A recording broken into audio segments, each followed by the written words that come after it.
Are you tired of having social gatherings and only talking about the weather and what you ate for lunch? Or when you play a game, it always ends up being Cards Against Humanity? Well, we have some recommendations for you for some of our favorite games for social gatherings and party games.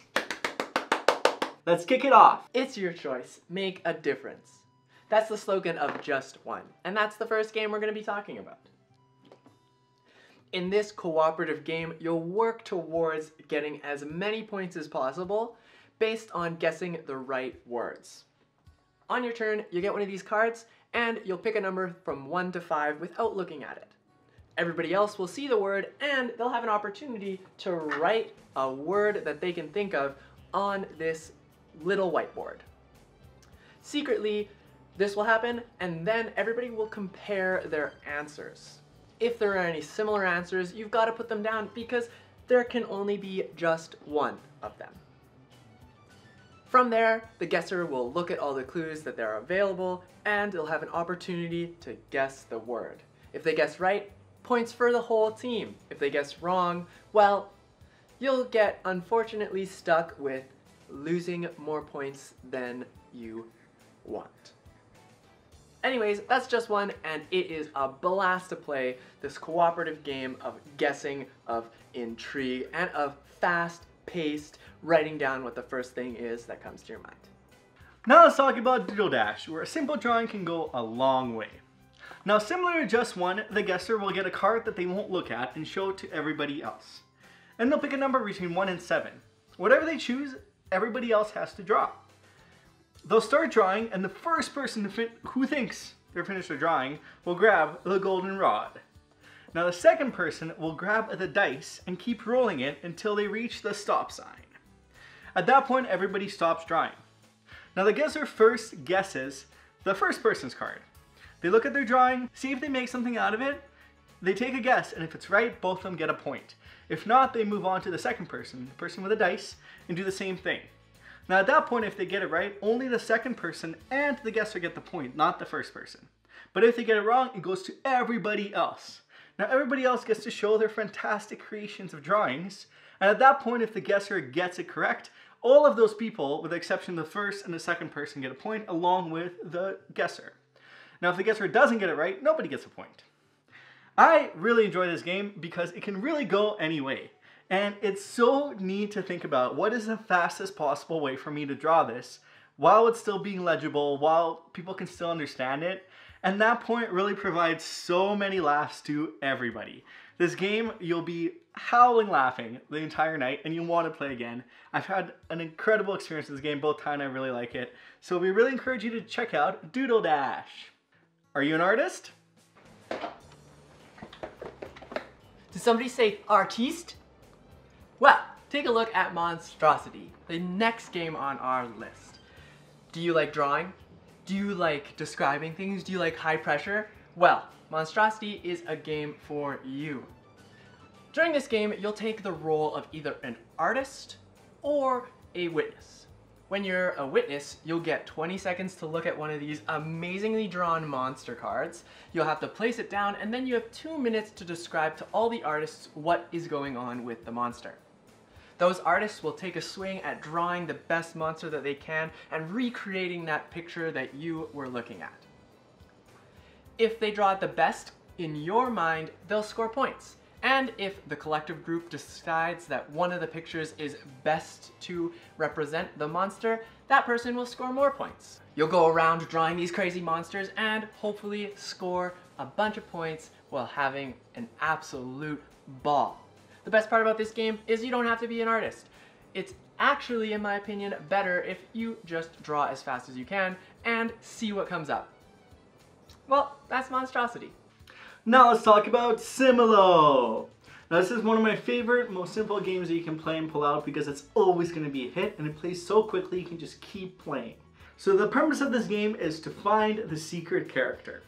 As a clue giver, I'm going to give my team cards either vertically, saying that they're similar, or horizontally, saying that they're different, in a span of 5 rounds to try to get them to narrow down who they think the character is. Now, what I really enjoy about this game is that you can pair the various versions together. So for example, here I have the myths set up. So you have Medusa, Zeus, the Amazon, and a variety of characters there. But then I can use my animal cards to give clues. So I can say, hey, this character is similar to the donkey or different than the donkey, and watch my teammates try to interpret what I can mean when I say that. Now, I really enjoy this game because it plays so quickly. It's only 5 rounds, and if they're confident enough, they can guess before the 5 rounds are up, although you probably want to take those 5 rounds. There's so many different things to focus on. You can look at the backgrounds of cards, the facial expressions of characters, the eye color, different variety of things to really challenge looking at those similarities and differences that we see in our day-to-day lives. Now, I love this game because you can pair it so differently and have a variety of decks going, and it's always fun to see people's thinking processes. And it's one of those games where you can give a clue and all of a sudden your team starts talking, you can see your face just go sour because they're nowhere close to what you were thinking. Lots of laughs, lots of fun, and that is Similo for you. Moo. Did somebody say herd mentality? No, you didn't, because you weren't thinking about it, but now you are. Welcome to Herd Mentality. This is a great game where you're basically trying to say exactly what everybody else is going to say. I mean, let's be real. You've got to be honest, you've got to tell the truth, and you've got to play the game. So what are you going to do? The game works like this. You'll go around a circle and you'll ask one of these questions. This question is, what's your favorite meal of the day? You'll write down secretly what your favorite meal of the day is, and one by one, you'll go around the circle saying what that answer is. If you're amongst the herd, you'll score points. But if you aren't amongst the herd, you won't score any points, and unfortunately, if you're the only person to say one of the answers, you will get stuck with this pink, wonderful cow. Which isn't actually that wonderful because you can't win the game with it. Oh, darn. So how are you going to get rid of it? You're going to have to play through more rounds trying to stay with the herd and trying maybe to convince other people to say other things. Will you have the herd mentality, and will it be strong enough to secure yourself that victory? This game is absolutely great. You get to go around the table learning more about everybody, and it's these questions that you wouldn't necessarily think about. Sometimes you'll get a few laughs because somebody will say something that's way out in left field, but there's nothing wrong with that, and it's a good way to break the ice. It's a blast to play, and I look forward to introducing it to more people. Well, that's herd mentality. Now let's talk about Hues and Cues, a game that's full of color. Now your goal in this game is to score the most points by giving great clues but also guessing the clues of those around you. On your turn, you'll get a card that has 4 hues on it. And then you'll have to give a cue, a one-word cue on one of these to try to get everybody else to guess it. So let's say we use the red one and say apple. Now everybody else will take their little cone and try to guess, is it a red apple, is it a green apple, where is it gonna go? Now after everybody has guessed with their cones, then the clue giver can give one more clue that's 2 words now instead of 1 to try to get them closer to where they need to be. At that point, the square of scoring comes out. It'll be placed on where the specific hue is, and any person in the center or adjacent to the square will score points. However, all the people inside the square will score points for the clue giver. Now what I really love about this game is how creative you can get. There's so many variety of ways to give your clues. You can focus on memories, objects that everyone's familiar with, even experiences to try to be a little bit more abstract. And that can stem to great conversation. You can have some great debates about some controversial color choices in your life and have a great time playing this wonderful game. So Hues and Cues is a choice for me. What do you think? Have you played it? Oh, the next game on our list is called Medium. It's a mind-reading party game. And the best way I can describe this is when I was a kid on long road trips, we used to play this game where you would count down from 3 and each of you would say a word. The job was that you had to get to the exact same word as each other. And the faster you did it, the better you did. This game turns that road trip game into a party game. And it's so much fun. You'll sit around in a circle, you'll play with the people on your left and your right, and you'll try to score the most points. So, will you be able to read the minds of the people next to you the best, or will you be left in the dust and unable to see through the fog of their mind? That's medium, and it is a blast. Now, Rorschach, your goal is to score the most points, and you do so by being a clever test subject, linking words to certain ink blots. Now, you'll want to make sure you're on the same wavelength as your teammates so they can guess properly and get you the most points, which sometimes can be tricky because we all see things a little bit differently. Now, I love Rorschach because you really get to dive into your team members' minds. What they think the correspondence is might not even come up in your mind, and it's so interesting to me always to hear people's rationale of why they said dad looks like this, and interesting to make similar connections as well, because when you do make a connection that's exactly the same as your teammate, it feels so good. This game is bound to create lots of laughs. There's also a really nice catch-up mechanic. You have to win by 2 points, which is very exciting if you're going back and forth. And it can create a really fun evening of a lot of laughs and a lot of creativity, like a lot of these games. So yeah, check out Rorschach. I love mind-reading games, as you could tell from the medium section.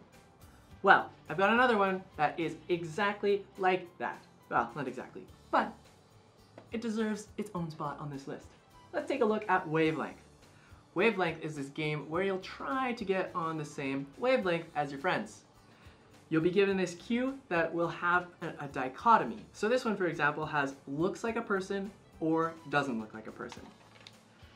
Secretly, you'll look at this little clue and you'll try to figure out something that doesn't look like a human, sticking with this example, that doesn't look like a human, that will make everybody guess this 4 right here. So if I hide this and I turn it around and I show everybody, my clue would probably be something like a tree. Now that doesn't really look like a person, so hopefully they're going to come around here and maybe like leave it there. Your teammates have the option of trying to figure out where that is, and then once they're done, they'll finalize their answer. The other team, however, will get the chance to say their answer is either to the right or to the left. If they're correct, they'll score 1 point, and if they're wrong, they'll just score nothing. So after that's done, you'll reveal this, and whoever or whatever this dial is pointing to, that's the number of points that you'll get. Woo! Go 4. 4 is what you're aiming for, because this is exactly where you want to be. It's the best score you can get, and you'll want to be the first team to reach 10 points. This game makes you think really hard. It really pushes your brain, and you make decisions about where things should be.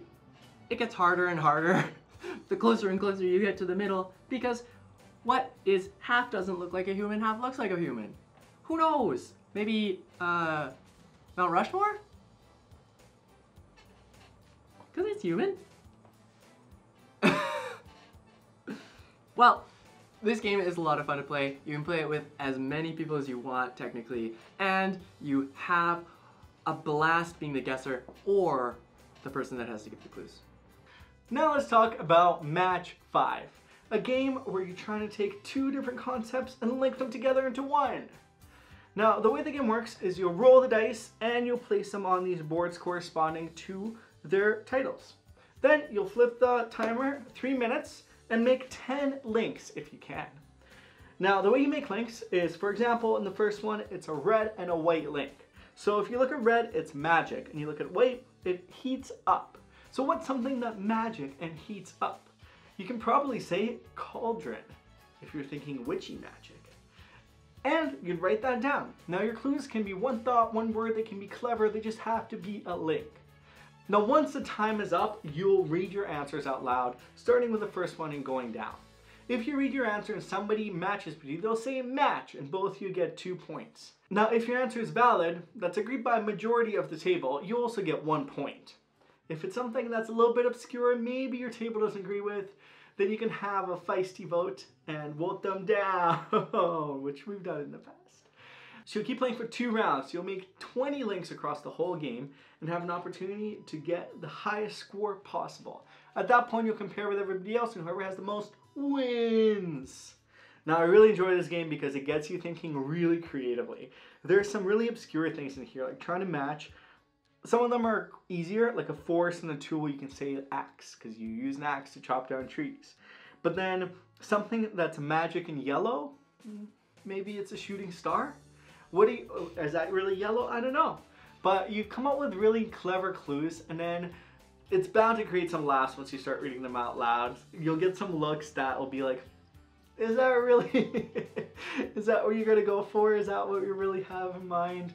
And then that creates some really interesting discussion. I love this game at higher player count because I think it's so fun to just watch everybody write down. And don't worry about the timer element, because 3 minutes is plenty of time to get your 10 links down.